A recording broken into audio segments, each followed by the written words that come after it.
દહેગામમાંથી એક ચોંકાવનારા સમાચાર સામે આવ્યા છે, જ્યાં પાલિકાની બેદરકારી અને તસ્કરોના આતંકથી સ્થાનિક લોકો મુશ્કેલીમાં મુકાયા છે.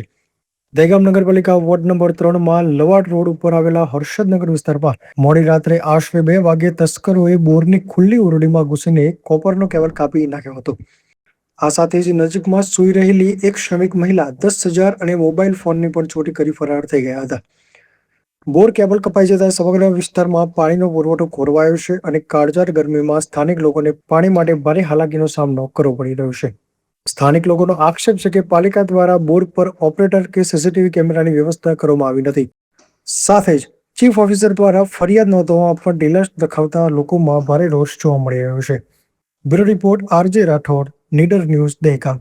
10 થાય પછી મેં જરી ગાડી પડી પછી અત્યારમાં મને ખબર પડી કે મોબાઈલ પૈસા જતા 8,000.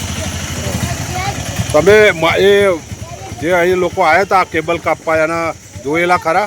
ના, હું ધ્યાન નહીં મારે. ચોરી થયા પછી તમને ખબર પડી કે આ ચોરી થઈ છે એવું? હા, હવે મોટર ચાલુ કરાવી અને ખબર પડી અમારે. તો વોચમેન એ વખતે હતા હાજર? વોચમેન કોઈ નતો, અમે કોઈ વોચમેન અહીં છે નહીં? કઈ નહીં. તો બોર કોણ ચાલુ કરે? અત્યારે સંદીપભાઈનો ભાઈ ચાલુ કરવા આવે, કદાચ અમે ચાલુ કરીએ એવું છે. પાલિકાએ કોઈ વોચમેન મૂકેલો જ નહીં?